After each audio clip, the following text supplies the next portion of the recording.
Last year it was about finishing undefeated or knocking off the undefeated, whichever way you look at it. That and proposing to Tom Brady. This year's Media Day, not as much excitement, and the three of us couldn't figure out which one to wear the dress. Jason Horowitz, Clark Judge, Pete Prisco, glad to be with you here. Media Day at Raymond James Stadium here in Tampa, getting ready for Super Bowl XLIII, Arizona and Pittsburgh. And guys, it's the same questions every year in terms of the games, and same questions are asked over and over again, but what were some of the themes that you took out of Media Day? Well, I mean, one is Kurt Warner and, whether he makes the Hall of Fame, that sort of thing. And that theme has been played over, I think, for weeks. Another is, the familiarity with the ex-Pittsburgh coaches and the Steelers now.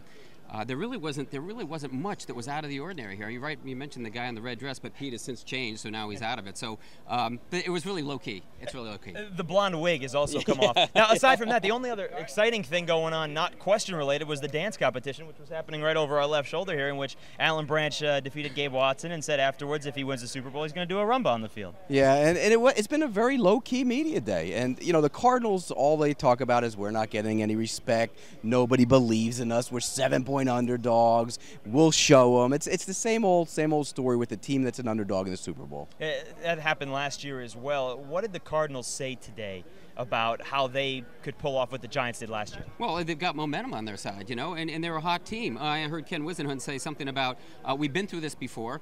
We've been at a neutral hotel before, and we stayed a week. That was in Washington, and look what happened, Pete. I mean, the Jets game, they got blown out 35-0 in the first half. That's not going to happen here. But I think the fact that Whisenhunt, Russ Grimm, Kevin Spencer, guys like that, Clark Hagans, they've gone through this experience before, will help them, because I do think you need to minimize the distractions. Pete, the other theme at Media Day that's been brought up a lot is the experience that the Steelers have from being in Detroit 3 years ago, the fact that Arizona only has 5 players that have ever been to a Super Bowl. How much of that do you take out of the whole week being down here in terms of the fact that Arizona's players don't have a lot of experience, but their coaching staff does? I think a lot of this pregame hype is a bunch of garbage, because once you get on the field and somebody hits you in the teeth, it doesn't matter how many Super Bowls you've been to, it doesn't matter who said what during the week. It's football. You line up and you play football, and that's all it's about. All right, what are some of the stories you guys are working on throughout the week? Well, I'm doing something on Dick LeBeau, Mike Tomlin, how Tomlin was hired, LeBeau, how his basically his philosophies to me clash with Mike Tomlin, but Mike Tomlin I think did a great job just saying, hey, listen, you're the master. We're going to do what you're doing.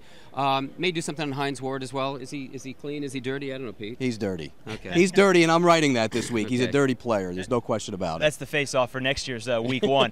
Pete, you're writing an interesting story on Wednesday on Darnell Dockett. Yeah, it's a tragic story, because this is a kid who lost his mother, 13, found her shot to death. Then he lost his father about 6 months later, went to live with an uncle who took him in, didn't have to, and changed the way he lived. And it's an amazing story. It really is. All right, so we'll read that on CBSSports.com and everything else that's coming out here from Tampa. And, of course, we'll see these two gentlemen breaking down each team. Clark's with the Steelers. Pete's got the Cardinals all throughout the week here on CBSSports.com. For these two gentlemen, I'm Jason Horowitz. Take care, folks.